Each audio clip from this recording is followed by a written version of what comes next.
여러분 안녕하십니까? 오늘은 문학 창작에 관해서 여러분과 함께 말씀을 나누고자 합니다. 박완신 교수입니다. 지금 문학이 사실은 문화예술의 근본이라 할 수가 있습니다. 그리고 최고의 가치라고 할 수가 있습니다. 문학은 문자로 표현되지만 소리로 변화시키면 언어가 되고 음악이 되기도 합니다. 따라서 문자와 언어는 문학의 양 측면입니다. 그렇기 때문에 노벨상에 다른 상은 없어도 문학상이 있는 것은 인간이 창출해낸 가장 훌륭한 가치이기 때문입니다. 그래서 특히 이제 작년에는 2024년도에는 한국 작가가 또 노벨 문학상을 받은 바 있죠. 정말 이 문학이라는 게 이렇게 중요합니다. 그래서 먼저 우리가 그럼 문학이란 뭐냐? 문학의 개념을 저는 이제 여러 가지 뭐 시의 개념에 대해서도 얘기하고 수필에 대해서 개별적으로 얘기하기 아니라 한번 총괄적으로 얘기하면서 시, 수필 또 여러 가지 창작 문학에 대해서 또 개념을 정의해 드리고자 합니다. 그럼 먼저 문학진흥법에서는 문학이란 사상이나 감정 등을 언어로 표현한 예술 작품이다. 이렇게 규정하면서 시, 시조, 소설, 희곡, 수필, 아동문학, 평론 등을 말한다고 이렇게 규정을 하고 있습니다. 그리고 문화예술진흥법 2조에 보면은 문화예술이란 문학, 미술, 응용미술 포함하는 거죠. 음악, 무용, 연극, 영화, 연예, 국악, 사진, 건축, 어문, 출판, 만화, 게임, 애니메이션 및 뮤지컬 등을 규정하고 있습니다. 지적, 정신적, 심미적 감상과 의미의 소통을 목적으로 개인이나 집단이 자신 또는 타인의 인상, 견문, 경험을 바탕으로 수행한 창의적 표현 활동과 그 결과물을 말한다고 이렇게 규정을 하고 있습니다. 문화예술 중에 문학이 제일 앞에 나와 있는데 문학이 그만큼 중요하고 문화예술의 기본이 되기 때문입니다. 그래서 문화예술 분야 중 노벨 문학상이 포함되어 있습니다. 이러한 문화예술에 대한 이제 중요한 이런 문제이기 때문에 오늘 제가 사실은 문학을 하게 된 동기부터 간단히 말씀을 드리는 것이 여러분들에게 좀 도움이 될 것 같습니다. 여러분 좀 문학을 하세요. 너무 좋습니다. 제가 해보니까. 저는 사실은 대학에서는 법학을 전공했습니다. 석사 박사 과정은 이제 행정학을 했습니다만 제가 법학을 전공해 놓으니까 이제 고시 공부한다고 사법고시 오랫동안 공부하다가 또 상급 국가공무원 시험에 합격을 해서 당시에는 3급 원력국가공무원 공개경쟁 채용시험 이렇게 불렀습니다. 공직에 봉직할 당시에 사무관급 비상 응시 자격을 준 서울대학교 행정대학원에서 또 행정학으로 석사 학위를 했고 단국대 대학원에서 박사학위를 해서 통일안보기관 이제 헌법기관 이런데 상임위원 등을 역임한 바 있습니다. 그리고 시인, 소설가 등 당시 유명한 작가들이 이제 제가 이제 그 국가 정책을 고려한 이런 방송 실장을 할 때 원고를 작가들이 다 씁니다. 유명한 작가들이 거기 있었어요. 그래서 써오면 제가 이제 국가 정책을 고려한 그 차원에서 검토해서 PD에게 원고를 주면 PD는 또 아나운서를 선정해서 방송 제작을 하고 제가 최종 모니터링을 해서 KBS 통일 관련 프로그램은 물론 MBC 두고온산하 프로라든가 또 이제 SBS 통일정책 관련 생방송 등 TV 라디오 방송에 오랫동안 출연하기도 했습니다. 그러다 보니 5대 일간지에 글을 많이 게재하게 되었고 그 이제 각 방송에 출연한 바도 있습니다. 이렇게 해서 제가 이제 문학에 대해서 하게 된 동기도 있어요. 제가 이제 공직 생활 하다가 석박사를 하니까 대학에서 또 교수로 오라고 그래서 관동대학교 강릉에 있죠. 법정대학 교수로 취임한 바 있었습니다. 교수로 가니까 강릉이 너무 좋더라고요. 관동 팔경 얼마나 유명합니까? 뭐 속초, 주문진, 강릉도 밑에 하여튼 여러 산하 아름다운 산과 바다 너무 멋진 지역입니다. 그래서 거기에 그렇게 다니다 보니까 거기에서 이제 제가 시로 수필로 문단에 등단을 해가지고 대학 교재 한 20여 권, 시집 수필집 한 10권을 내는데 그때 당시에 전부 제 책을 대학에서 교재로 활용하고 이렇게 해서 제가 문학에 대한 정말 그 깊은 어떤 참 중요성을 더 깨닫게 됐습니다. 그래서 이렇게 문학을 하게 된 동기를 잠깐 말씀드렸습니다만, 법학 행정학을 하면서 사회과학을 하면서 인문학 분야죠. 문학을 하다 보니까 너무나 이제 양쪽을 이렇게 함께 하다 보니까 저는 너무나 행복해요. 저 자신도 행복하지만 많은 사람들에게 강의를 할 때나 또 글을 통해서나 아주 그거를 부드럽게 또 사람들의 마음에 맞게 대상의 어떤 특성에 맞게 글을 쓸 수 있는 그런 요건이 되니까 너무 저는 아주 좋고 행복했습니다. 나만 행복한 게 아니라 많은 사람들에게 행복을 줄 수 있어서 더욱 행복했습니다. 여러분 어때요? 그렇기 때문에 저는 항상 문학이란 하나의 꽃이다 이렇게 얘기를 하고 있습니다. 요즘에 봄의 꽃이 얼마나 아름답습니까? 문학은 꽃이다. 그러나 문학 글을 써서 음악으로 나간다든가 또 책으로 발간해서 나간다든가 또 이제 연극 영화로 나간다든가 기타 각종 문화예술 작품으로 나갈 때 그것은 하나의 향기가 됩니다. 많은 사람들에게 정말 문학의 향기를 풍기는, 그래서 저는 문학 창작 강의를 할 때 문학의 꽃과 향기 이런 주제로 많이 하고 있습니다. 그래서 이렇게 이런 문학의 우리가 중요성을 생각하면서 먼저 이렇게 문학의 정의, 개념에 대해서 설명을 해봤습니다만, 그렇다면 두 번째로 문학의 갈래와 분류를 어떻게 하고 있느냐. 문학의 갈래는 양식적 구분을 말하는데 서정 갈래는 시가 속해 있고 서사 갈래는 소설 등이 있고 극 갈래는 희곡, 교술 갈래는 수필이 있습니다. 서정 갈래는 개인의 주관적 정서를 노래한 문학의 양식이고 서사 갈래는 작가의 가상적 대리인인 서술자를 내세워서 사건을 전달하는 문학 양식으로 소설이 대표적인 유형에 해당합니다. 극 갈래는 서술자의 개입이 없이 인물들의 대화와 행동을 위주로 이야기를 전달하는 문학 양식으로 희곡과 시나리오가 대표적인 유형에 해당합니다. 교술 갈래는 작가가 자신의 목소리로 자신의 생각이나 경험한 바를 전달하는 문학 양식으로 수필이 대표적인 유형에 해당합니다. 그리고 큰 갈래와 작은 갈래를 구분하기도 하는데요.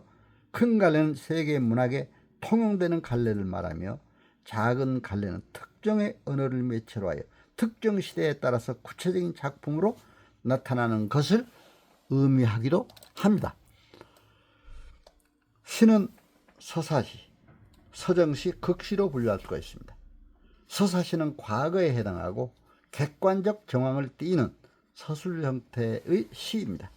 서정시는 현재에 해당하고 감동적 정황, 주관적 감성, 반성, 명상, 암시와 같은 불분명한 형태를 띠인 시입니다. 서정시는 음악성을 강하게 지니고 있는 짧은 형식의 노래라 할 수가 있습니다. 극시는 미래에 해당하고 긴장의 정황을 띠인 시입니다. 그러면 이제 문화예술적 가치와 설득 방법이 어떻게 해야 되느냐, 여기에 관해서 말씀을 드리겠습니다. 인간 삶의 문화예술적 가치 인식을 첫 번째로 말씀드리겠습니다. 인간의 삶은 문화예술적 가치가 있는 한편의 드라마입니다. 문학은 상상과 감정을 통한 한편의 드라마, 인생 예술의 해석을 의미합니다.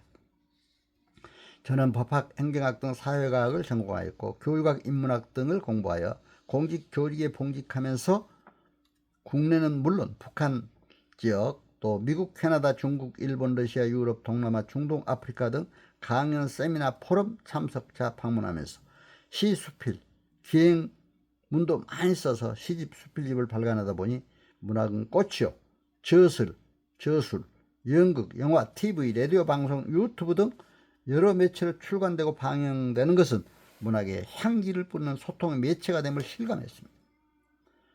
그래서 이제 배워서 남주자는 마음 담아서 한 편의 시를 쓰려면 뼈를 깎는 고통이 수반되는데, 그 가운데서도 저는 시인들의 시 쓰는 목적이 있겠지만 먼저 하나님을 기쁘게 하고 나도 기쁘고 남도 즐겁게 하며 사랑을 전하고 행복한 삶 살도록 하는 데 시 쓰는 목적을 두고 시를 쓰고 있습니다. 그러면 문학의 정의와 인문학의 철학적 가치에 대해서 다시 한번 말씀을 드리도록 하겠습니다. 그리스의 유명한 철학자 아리스토텔레스가 있죠. 이는 시라는 것은 유로에 의한 모방이다 라고 개념 정의를 하고 있습니다. 유로에 의한 모방이다. 영국의 시인이자 평론가인 필립 시드니는 시는 모방의 기술이다. 영국 낭만파 시인 워즈워드는 시는 강력한 감정의 자발적 발로이다. 고려시대 즉흥시로 유명한 이규보 명문 작가는 백운 소설에서 시는 정에 감응하여 말소리로 나타낸 것이다 라고 말했습니다. 오늘날 최근 AI에서는 시 개념을 질문했더니 시는 언어의 예술 중 하나로 감정을 표현하고 생각을 전달하는 문학의 한 형태입니다 라고 했습니다. 그래서 저는 시의 개념을 자연, 인간 삶을 운율적 언어로 함축한 문학이라고 정의하고자 합니다. 왜냐하면 하나님이 창조한 인간, 자연을 보며 진리의 절대성을 새겨 자연, 인간, 영혼의 감동을 주는 시가 중요하기 때문입니다. 그래서 기독교 문인들은 복음의 절대성, 문화의 상대성을 고려하여 시를 써야 한다고 생각이 됩니다. 제가 왜 기독교 문학을 중간중간 얘기하냐면은, 제가 이제 소망교회 장로로 섬기면서 문단에 등단을 해서 또 이제 실반한 물가 작가회에서도 바로 강의를 한 바 있고 문학 창작 특강을 한 바 있고, 또 이제 장로문인협회, 한국 장로문인협회가 있죠. 거기서도 이렇게 종합적으로 문학 창작, 문학의 꽃과 향기 주제로 강의를 한 바 있습니다. 그 외에도 많은 작가들 모시고 이렇게 인문학과 사회과학을 함께 이제 좀 더 다양하게 강의를 한 바 있어서 오늘 이렇게 말씀을 드렸습니다. 이제 이해 소통을 위한 설득 방법이 사실 중요해요. 그래서 이제 저는 특히 사회학을 하다 보니까 설득 방법의 중요성을 더 깊이 알게 됩니다. 행정학에서는 인간의 설득 방법, 커뮤니케이션 이론이 나옵니다. 이것도 알아야 됩니다. 그래서 오늘 이 설득 방법에 대해서는 그런 종합적인 이론을 가지고 여러분들에게 말씀을 나누고자 합니다. 시학 원조 아리스토텔레스는 로고스적 설득 방법, 지적 이성적 설득 방법이죠. 파토스, 감성적 설득 방법, 에토스, 신뢰를 주는 설득 방법을 제시했습니다. 그런데 그 중에 설득에 있어서 에토스적 설득 방법, 즉 신뢰가 가장 중요하다고 한 바 있습니다. 우리 크리스찬들이 믿음을 강조하듯이 아리스토텔레스도 인간 설득의 가장 중요한 변수가 신뢰라고 했습니다. 그래서 효과적 설득 방법으로 희소성, 권위, 사회적 증거, 호감, 상호성, 일관성 등 6가지가 또 있습니다. 커뮤니케이션 이론에서는 참신성, 적당성, 반복성, 동일성 등 설득 방법도 있으므로 참고하여 문학 활동을 해야 합니다. 또한 커뮤니케이션 이론에서는 이해 소통을 위해 참신성, 바로 새롭게 참신하게 시를 써야 됩니다. 문학은 창작 활동이잖아요. 그러나 새롭게 참신하게 써야 합니다. 남이 쓰는 걸 그대로 쓰면 안 되잖아요. 또 약간 구태의연하게 써도 안 됩니다. 바로 새로운 용어들이 자꾸 나와야 됩니다. 새로운 기법이 나와야 됩니다. 또 적시성, 시대에 맞는 문학 활동을 해야 됩니다. 저는 시를 통해 나 자신의 바른 가치관 정립은 물론 가족과 이웃과 국가 사회에 믿음, 소망, 사랑을 주고 기쁨, 감사로 행복한 삶 살도록 하며 특히 생명으로 번영의 복을 누리는 데 기여하기를 바라는 마음으로 시를 쓰고 있습니다. 그렇다면 이제 문학 창작의 기법은 어떻게 해야 되느냐? 기법에 대해서 말씀을 드리겠습니다. 그렇다면 시 창작 기법에서 먼저 말씀을 드리겠는데요. 시를 쓰는 것은 행간에 침묵을 심는 예술입니다. 이렇게 얘기할 수가 있습니다. 그 침묵을 읽어내는 몫은 독자에게 있습니다. 시는 말로 그린 절묘한 그림입니다. 시를 쓰는 것은 이미지를 창출하는 것입니다. 시인은 감동적 과장, 창조하고 중요한 물리적 과장도 때로는 해야 합니다. 판단을 내린 경우에 시 있습니다. 텃밭에서 잘 여문 별들을 땄다. 어떤 사람은 또 판단을 딱 하지 말라고도 그러더라고요. 그러나 어느 것이 절대적이라고 할 수가 없습니다. 저는 기독교 장로로서 복음만이 절대적이지 사회의 모든 것은 다 상대적이다. 저는 그렇게 생각합니다. 우리 인간이 쓰는 것도 상대적입니다. 그러니까 우리 말 한마디 해놓고 그것이 절대적이라고 절대로 주장하면 안 된다 저는 생각이 됩니다. 바다는 가라앉고 그 자리에 군함이 닻을 내리고 있다.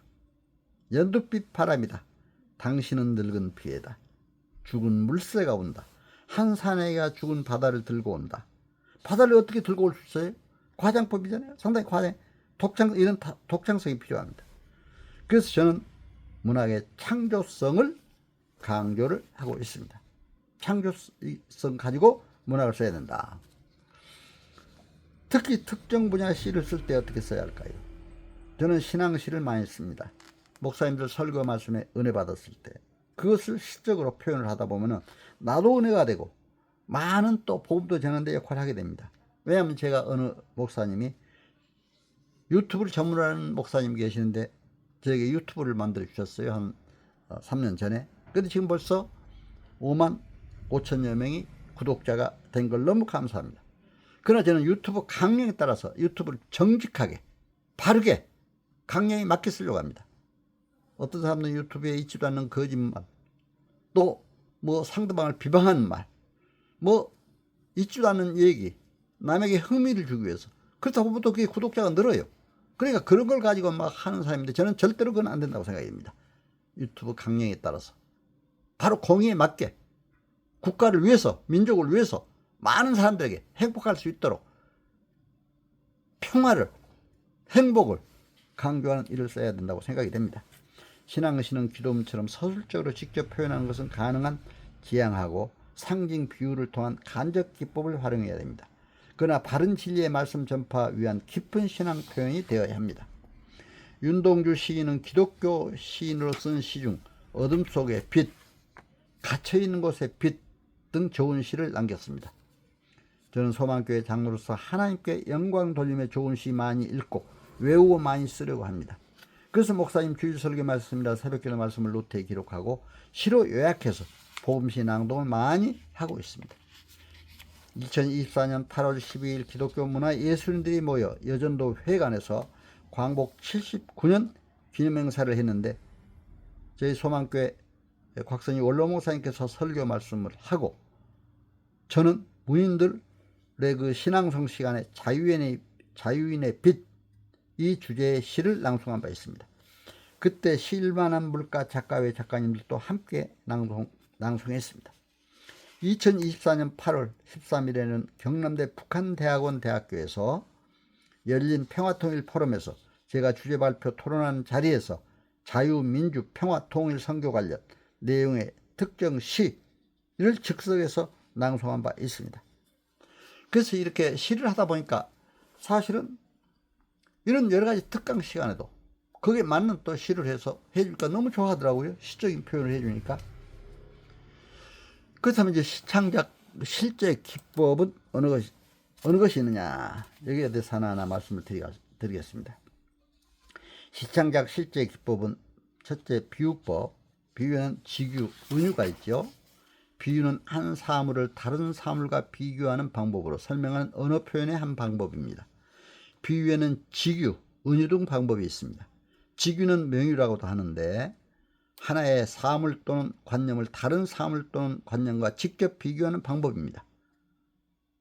이런 이제 비교 조사가 붙죠. 무엇뭐처럼, 무엇뭐 같이, 무엇뭐 보다, 무엇뭐 하듯, 무엇뭐 인양, 이런 비교 조사가 들어간 것이 이제 이 직유법의 특징입니다. 은유는 동일성의 비교로 이루어집니다. 은유법의 예로 들면은 김동명의 내 마음은 호수요, 그대 저오.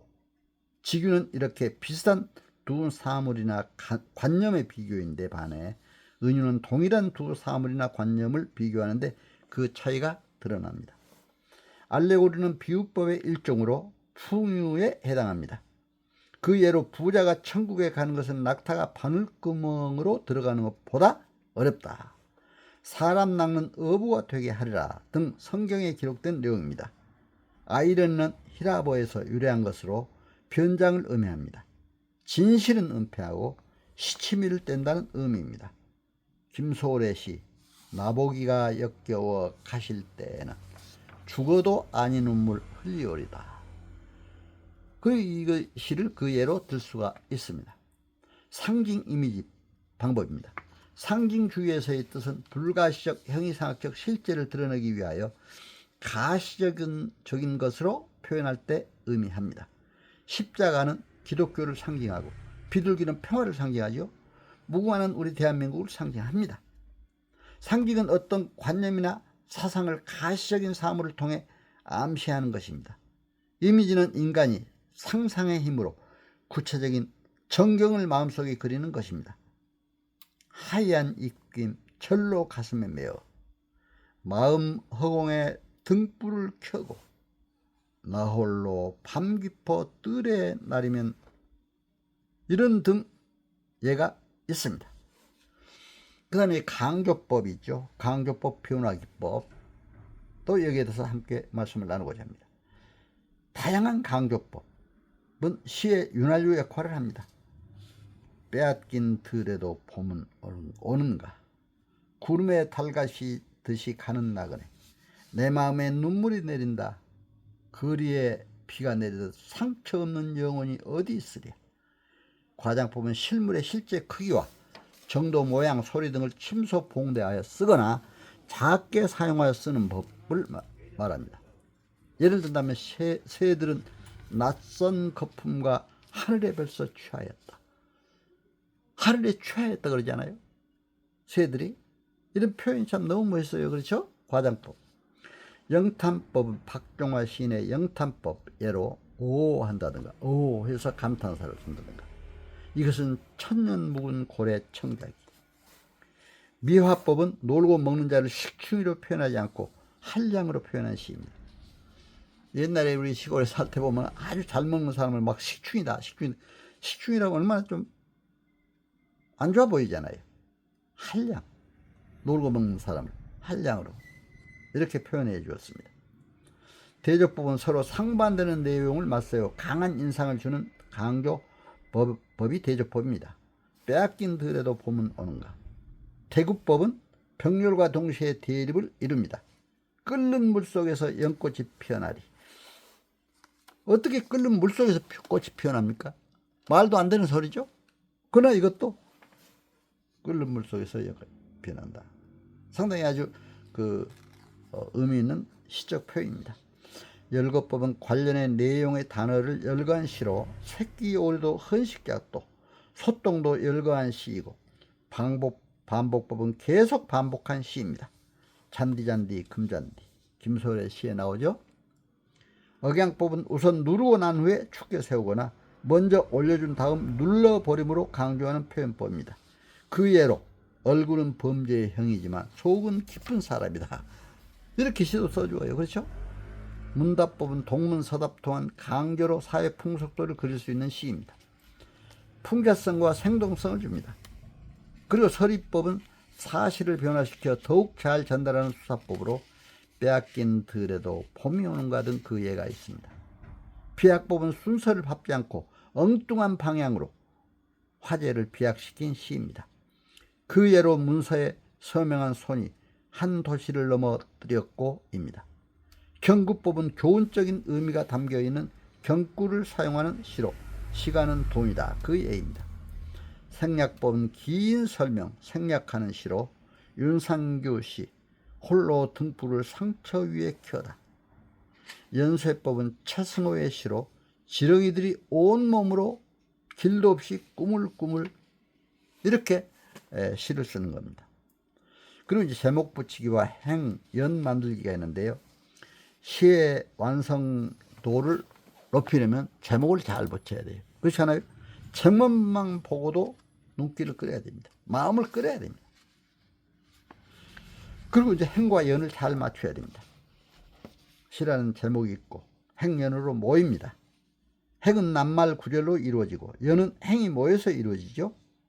제목은 전체의 내용을 압축하고 남이 쓰지 않는 참신한 제목을 정하고 거창함과 추상적 관념을 배격하고 소박하면서도 친숙한 것을 제목으로 사용해야 합니다. 시의 첫 행 도입부에 깊은 인상을 주어야 독자에게 읽고 싶은 동기를 줍니다. 제가 대학에서 법학을 전공하면서 교직 과목을 이수할 때 보니까요. 2급 정규시작을 제가 이제 받았는데 그때 그 교육학을 했던 것도 시 쓰는데 굉장히 도움이 돼요. 고등학교 실습 시간 나갔을 때 선생님이 강조한 것은 첫 시간 강의 시작 처음 5분간이 중요하다 이렇게 강조했습니다. 바로 그걸 5분간의 동기부여 모티베이션이라고 그러죠. 이것을 강조했습니다. 지금도 그것이 생생하게 기억이 나요. 그래서 저는 지금도 법률행정 문학창작 강의를 많이 하지만 시작 강의 시작 5분 동안에 듣는 사람들의 마음을 완전히 집중시켜서 바로 사로잡아야 한다 이렇게 생각이 됩니다. 그래서 본론 강의를 잘 전개하고 결론도 잘 맺도록 노력하고 있습니다. 문학작품도 마찬가지입니다. 제목 첫 행에서 대중의 마음을 집중시키고 기승전결을 잘 구사해야 할 줄로 압니다. 그래서 이렇게 시의 제목 붙일 때 또 이제 잘 붙여야 된다. 또 이제 행과 연 구별도 잘해야 되고 첫 행이 또 사람들의 마음을 끌어줘야 돼요. 이런 것을 우리가 고려해서 시를 써야 된다. 그리고 신앙성과 배경음악에 대해서 말씀드리겠습니다. 요즘에 신앙송이 상당히 유행을 해요. 아주 많은 연예인들 또 신앙송 전문가들이 시를 낭송하고 있습니다. 저도 사실은 신앙송을 위해서 한 6개월 동안 신앙송 전문가로부터 우리 문인들이 함께 연수를 받고 또 강의도 들어본 적도 있습니다. 그래서 신앙송도 기법이 중요해요. 요즘 시, 수필, 소설 등 문학 장르에서 신앙송은 어떤 문학 장르보다도 고급화되고 많이 활용되고 있습니다. 특히 요즘 유튜브를 통해 신앙송이 많이 나오고 있음을 보게 됩니다. 시가 꽃이라면 신앙송은 열매, 향기라 할 수가 있습니다. 그렇죠? 그러므로 신앙송은 문학성과 대중성을 유지해야 됩니다. 시, 사람, 낭송에 일체감이 있어야 효과를 극대화할 수가 있습니다. 대중에게 행복감을 줘야 됩니다. 나와 너 우리 모두 힐링이 되는 신앙송을 해야 합니다.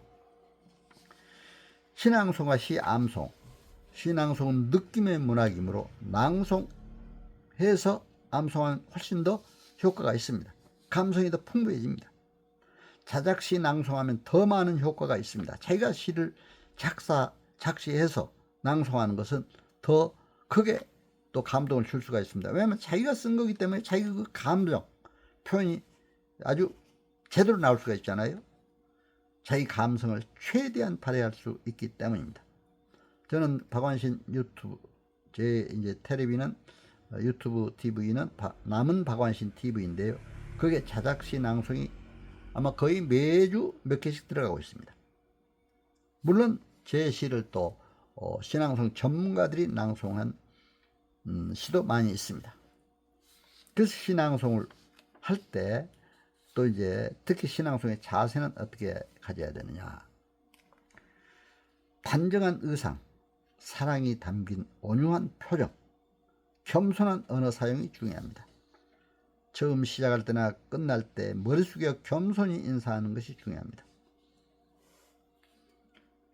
음악가들이 노래할 때 보면은 인사 자세, 의상, 표정 등 얼마나 아주 여제를 지키잖아요. 예의를. 신앙송도 그렇게 해야 됩니다. 신앙송은 생방송 예술임을 알고 철저히 대비해야 할 것입니다. 생방송입니다, 바로. 그렇기 때문에 또 이렇게 평소에 철저히 훈련이 돼 있어야, 어디 갑자기 저는 어디 집회에 가서나 또 갑자기 어떤 강의 현장에 가서도 시를 낭송해 달라고 그런 데가 많아요. 그럴 때 신앙송을 많이 해봤기 때문에 자연스럽게 할 수가 있습니다. 그러나 그때는 애우지 못한 시는 어차피 보고해야 되잖아요. 그러나 보고할 때도 감성이 충분히 들어가야 된다, 이렇게 생각이 됩니다. 신앙송은 바로 소리문학 예술입니다. 시는 꽃이고 낭송은 향기라고 그랬죠. 시낭송은 눈으로 읽는 기호의 문학이라기보다 귀로 듣는 곡조의 문학입니다. 그러므로 시낭송, 시, 기호에만 묻히지 말고 자신의 빛깔과 향기에 알맞은 진정성 있는 소리로 낭송을 해야 합니다. 신앙송은 아는 만큼, 듣는 만큼, 보는 만큼 낭송자의 삶의 경험에서 표현되어야 합니다. 그럼 또 신앙송 할 때 발음을 명료하게 잘해야 돼요. 노래도 해야 할 때 발음이 정확하게, 이게 아주 잘해야 됩니다. 그렇죠? 발음 정확하지 못하면은 요즘에 이제 가요가 많이 방송에 나옵니다만은 발음 정확하지 못하면 점수가 잘 안 나온 걸 볼 수가 있습니다. 발음도 정확하고 문장 또 감성도 풍부해야 된다 생각이 듭니다. 그래서 신앙송 방법은 시는 자연스럽게 낭송해야 됩니다. 이렇게 이제 시간도 띄어서 쓸 때마다 이렇게 잘 띄어서 할 수도 있는 그런 게 돼야 됩니다. 시 제목 읽고 약 3초를 쉬고, 또 시인 이름을 그 다음에 읽죠. 그 다음에 3초 쉬고. 그런데 행간에서는 1초씩, 연간에서는 3초씩 자연스럽게 속도 조절해야 합니다. 그리고 마지막 끝날 때는 시를 좀 약간 아주 감동을 주면서도 약간 속도를 느리게 해서 마지막 결론을 내려주는 게 좋습니다. 신앙송 시 5가지 원칙을 고려하여 신앙송을 하면은 나와 듣는 사람들이 하나가 되어 소통하며 감동을 나누게 됩니다. 주는 신앙송을 해야 됩니다. 신앙송은 소리를 듣는 청중이 있기 때문입니다. 소통은 청각, 시각, 촉각, 미각, 후각 등 오감의 전율이 있어야 합니다. 그래서 듣는 사람에게 감동을 줄 때 이제 진정한 소통의 결과물로 신앙성이 작용할 수가 있습니다. 유대계 독일 철학자 마틴 부버가 있죠. 너와 나란 책에서 인간은 너와 나의 만남 속에서 기쁨 있고 행복이 있다고 했습니다. 오늘 여러분과 저의 만남, 저의 신앙송, 문학을 통한 만남이 기쁨의 시간, 행복한 시간 되시기를 간절히 기원합니다. 그리고 이제 신앙송과 배경음악에 대해서 말씀을 드릴 텐데요. 신앙송 시 배경음악도 그 시의 내용에 맞게 잘 넣어야 돼요. 그렇죠? 사랑, 행복, 기쁨, 소망 주제의 시는 바로 사랑의 노래라든가 그런, 또 행복, 또 기쁨은 기쁜 노래, 또 소망을 주는 노래, 이런 거기에 맞는 노래를 배경음악으로 해야 됩니다. 슬픈 시와 애절한 신앙송을 할 때는 음악도 애절한 내용이 담겨져야 합니다. 음악과 낭송의 길이도 맞춰야 합니다. 배경음악의 현악기 사용도 괜찮습니다. 저는 이제 아코디언 연주를 하기 때문에 제가 연주한 아코디언 연주곡들이 이제 많이 배경음악으로 하기도 합니다. 그리고 이제 저는 신앙송 시 배경음악은 저작권을 고려해서 가능한 여러분들이 저작권에 걸리지 않도록 잘 낭송을 해야 됩니다. 제가 해보니까 엉뚱하게 많이 유행한 곡이라든가 많이 부르는 곡들 넣으면 바로 저작권이 떠요. 저작권이 뜨면 안 됩니다. 특히 이제 유튜브 같은 거 할 때도 보면은 저작권이 뜨면 안 됩니다. 그래서 왜냐하면 남의 저작권 침해가 되잖아요.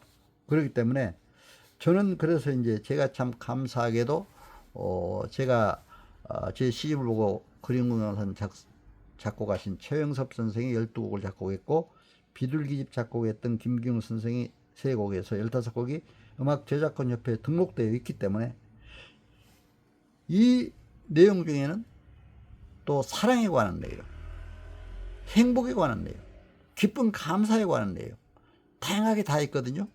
또 시대적으로 또 노을진 서쪽 하늘 같은 것은 노년층에 맞는, 또 젊은 청춘의 꿈에 대해서 맞는 그런 시, 생명길 꿈꾸며라든가 또 복음에 관한 이런 내용들이 많기 때문에 다양하게 중간중간에 넣어주니까 제가 작성한 건 저작권에 안 걸리더라고요. 그러니까 좋습니다. 그렇게 하는 것이. 그래서 여러분들도 가능하면 이제 문학 하시는 분들은 작사도 많이 해서 음악으로도 이렇게 나와야 된다 생각이 되는데, 음악 작사법은 또 일반 시와는 좀 특별한 그 음악 내용에 맞게 이제 그 말이라든가 또 이제 뭐 334라든가 445라든가 이런 또 행간에 또 연간에 이런 그 단어들의 배열하는 것이 약간 다릅니다만, 그러나 여러분들이 그걸 조금 연습하면 됩니다. 그리고 이제 문학 창작 활동과 그래서 이제 저작권과 관계에 대해서 다시 한번 저작권법상의 여러 가지 문제도 한번 생각해 보고자 합니다. 문학인들은 저작권법을 고려해서 문학 활동을 해야 됩니다. 그래야 유튜버나 요즘에 북유튜버 또 남의 책도 잘못 활용하면 안 되잖아요. 그래서 유튜버나 북유튜버들이 저작권을 고려한 문학 활동을 해야 됩니다. 대한민국 헌법 제22조에 보면은요, 이제 저작권과 관련한 헌법 조항이 나옵니다. 헌법 제22조에 모든 국민은 학문과 예술의 자유를 가진다. 모든 국민은 학문과 예술의 자유를 가진다. 우리가 문화활동, 예술의 자유잖아요. 가집니다. 그러나 저작자 발명가, 과학기술자와 예술가의 권리는 법률로서 보호한다 이렇게 돼 있잖아요. 그러니까 저작자, 발명가, 과학기술자, 예술가 권리는 법률로서 보호한다고 되어 있기 때문에 저작자들의 권리가 보호 대상이 되는 겁니다. 이러한 헌법상 보장되는 권리이기 때문에 저작권법의 존재에 위헌의 소지는 없다고 하겠습니다.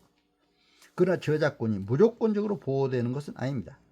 헌법 제37조 제2항에 의해서 국가안전보장, 질서유지 또는 공공복리를 위하여 필요한 경우에 한하여 법률로서 제한할 수 있다. 이렇게 되어 있습니다.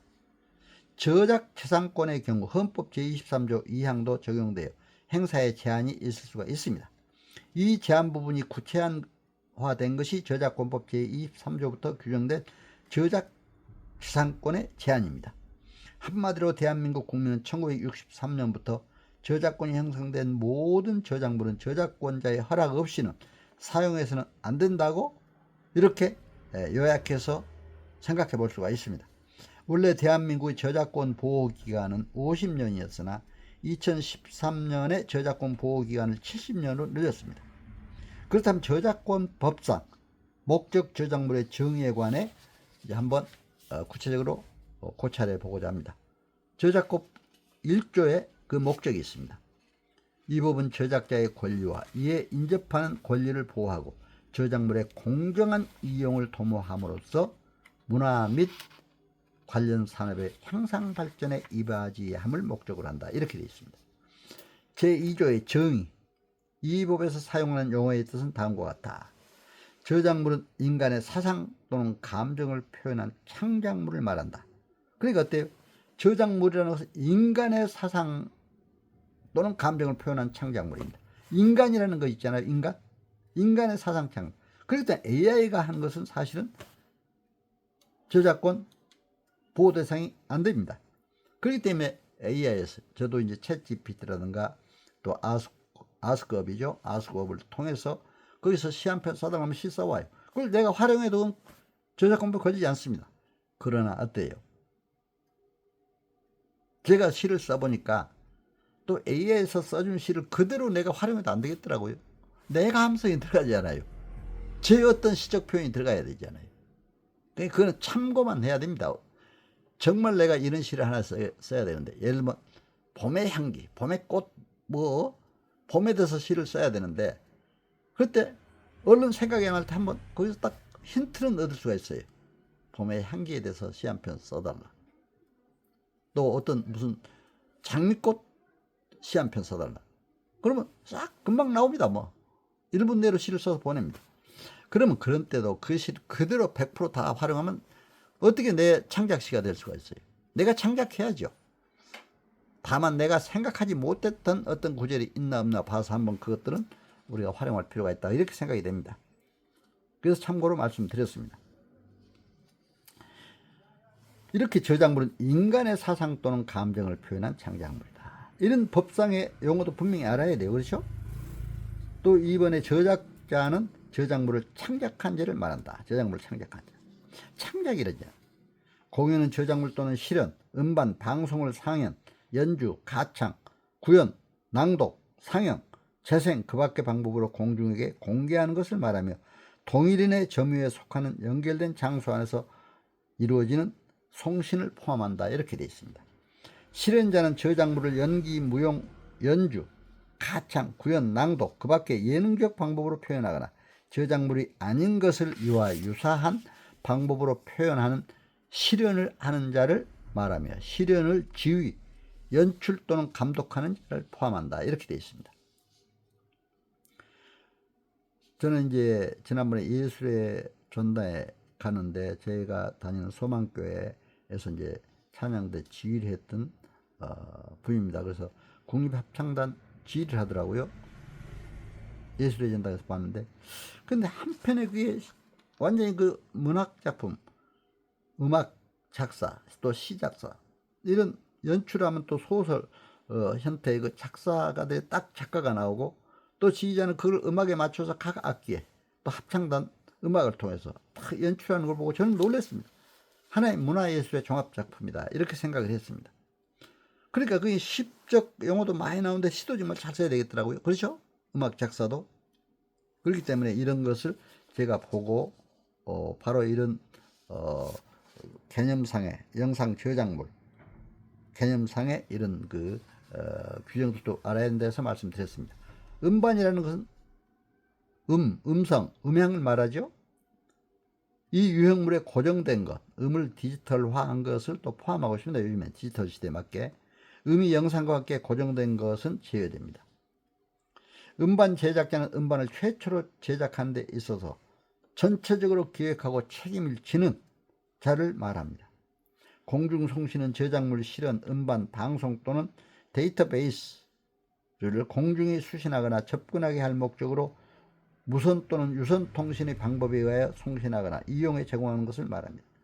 방송은 공중송신 중 공중이 동시에 수신하게 할 목적으로 영상 또는 음과 영상 등을 송신하는 것을 말합니다. 8에 의해서 암호화해야 되는 방송 신호란 방송사업자나 방송사업자의 동의를 받은 자가 정당한 권한 없이 이 방송을 수신하는 것을 방지하거나 억제하기 위하여 이제 전자적으로 암호화한 방송 신호를 말합니다.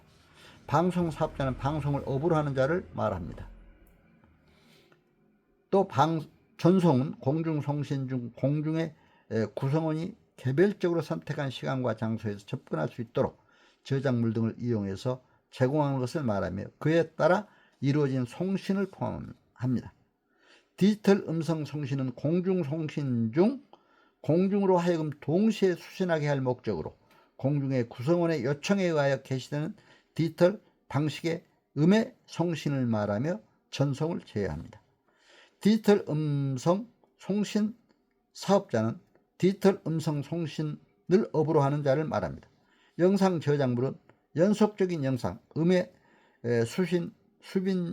수반 여부는 가리지 아니합니다.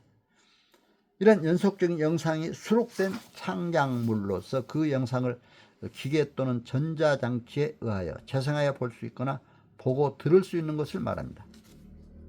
그리고 영상 제작자는 영상 저작물의 제작에 있어서 그 전체를 기획하고 책임을 지는 자를 말합니다.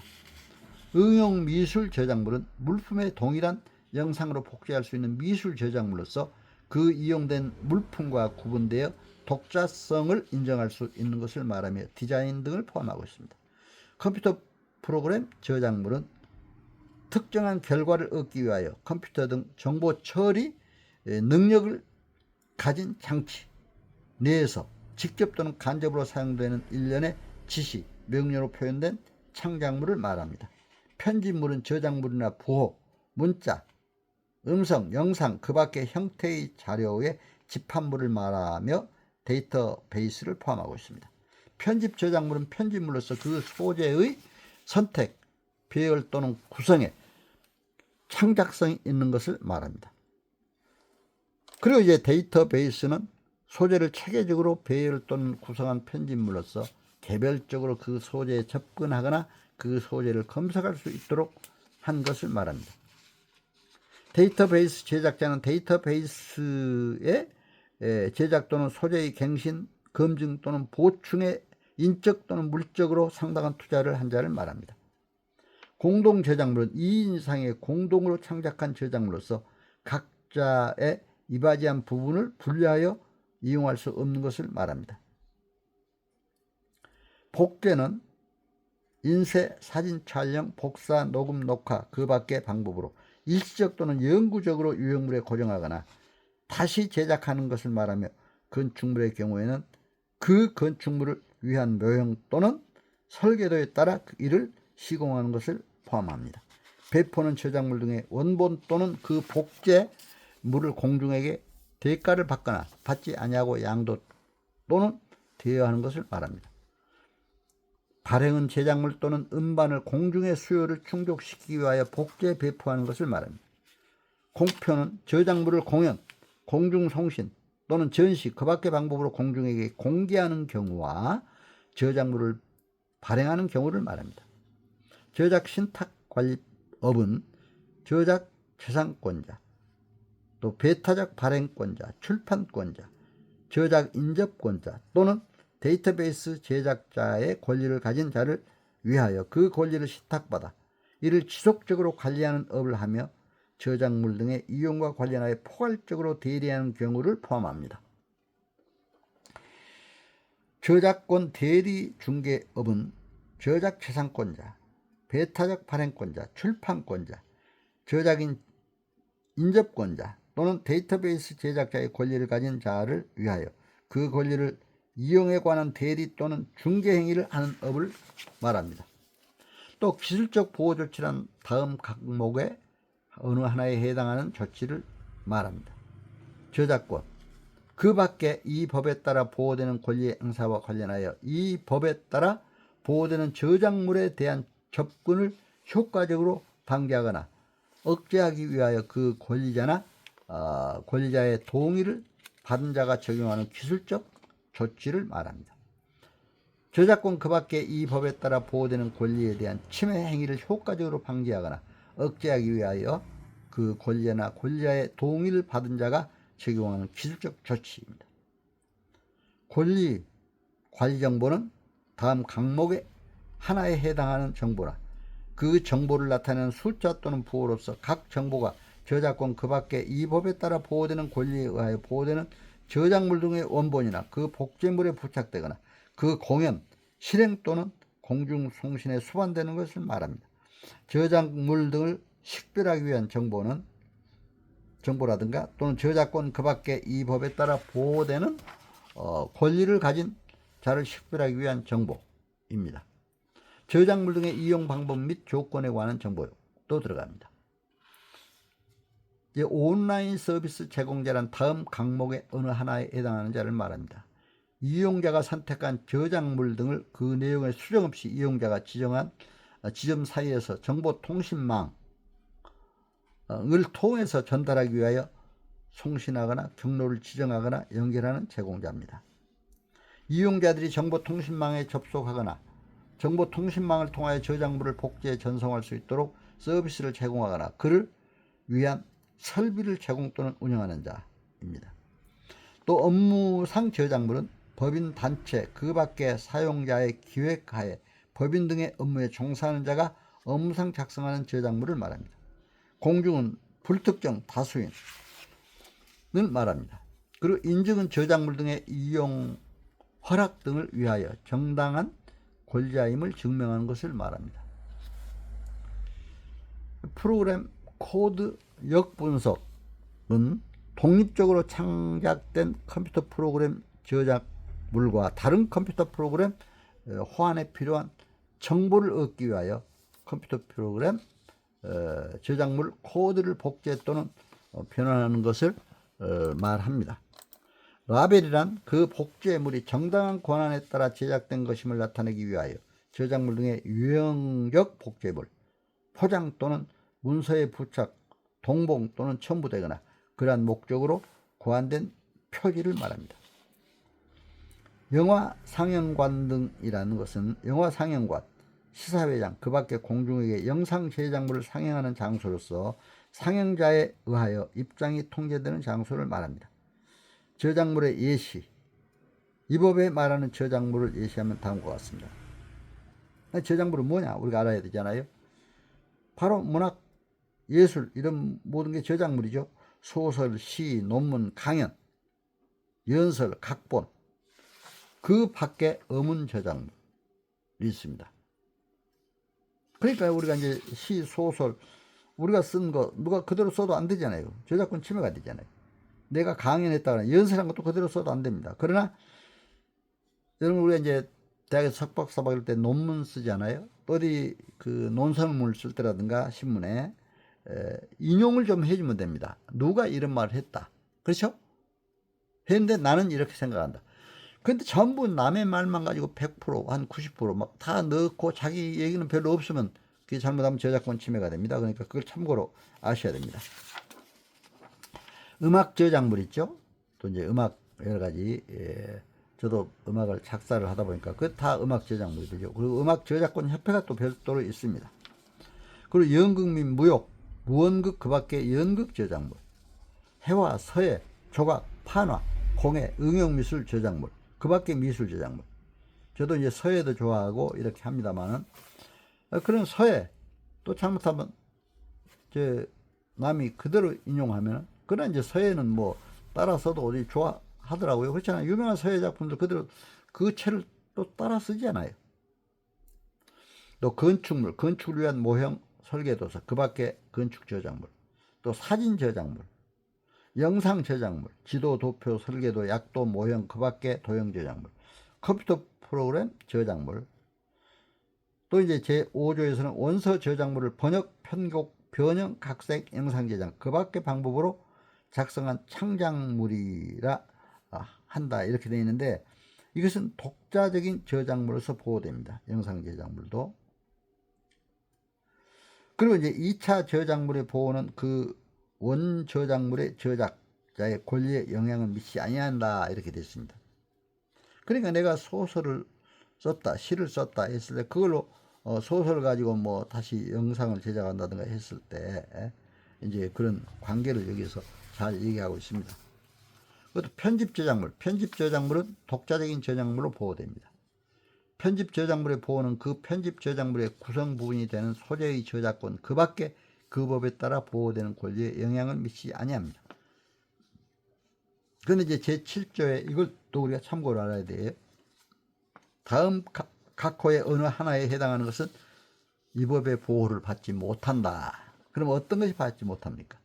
헌법, 법률, 조약, 명령, 조례 및 규칙. 여러분 우리나라 헌법 얼마든지 우리가 활용할 수 있습니다. 헌법에 따라서 법률, 그렇죠?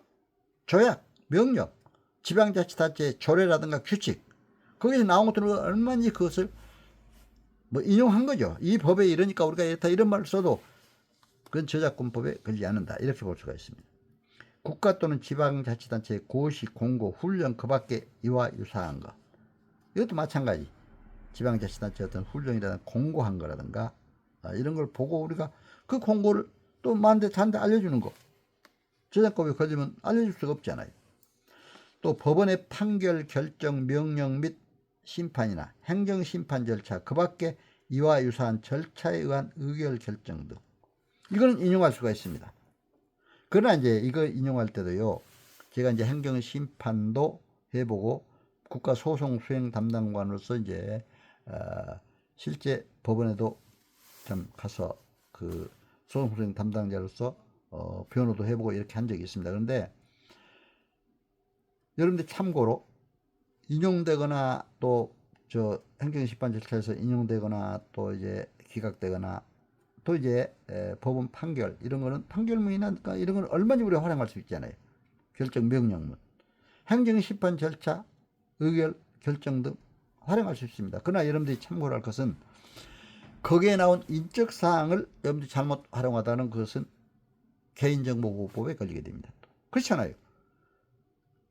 그런 거 인용할 때 누가 이름까지 다 구체적으로 써서 어디선 어디들과 이런 판결을 받았다 이렇게 해가지고 한다든가 또 이렇게 그렇게 하면 안 된다. 어떤 사례만 들면 되죠. 어떤 경우에는 이런 판결이 나왔다는 거. 그렇죠? 그렇기 때문에 개인정보보호법을 또 여러분들이 잘 알아야 한다. 국가 또는 지방자치단체가 작성한 것으로 제1호 내지 제3호에 규정된 편집물 또는 번역물. 이것도 괜찮다. 또 사실에 전달에 불과한 시사보도. 시사적인 보도 얼마든지 할 수가 있잖아요. 이렇게 할 수가 있습니다.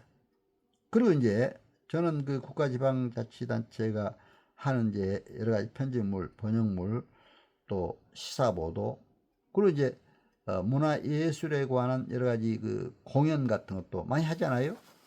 근데 그런 공연 같은 거는 지방자치단체에서 한다든가 이렇게 할 때, 또 동네 예를 들면 그 자치단체에서 한다든가, 또 주민들을 위해서 음악을 한다든가, 우리가 좀 그건 활용해도 다만 음악 저작권자의 관계에서 문제지 그쪽 과의 관계에서는 상당히 이것이 이제 고려되고 있다 하는 것을 여러분들이 봤습니다.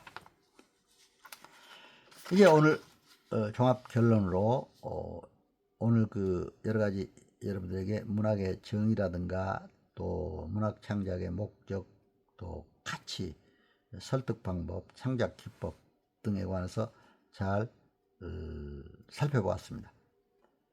문학 창작에 있어서 저는 항상 이 말씀을 강조하고 싶습니다. God's part, our part. 하나님이 하실 부분은 하나님께 맡기고 우리가 할 부분은 최선 다해 노력해야 된다.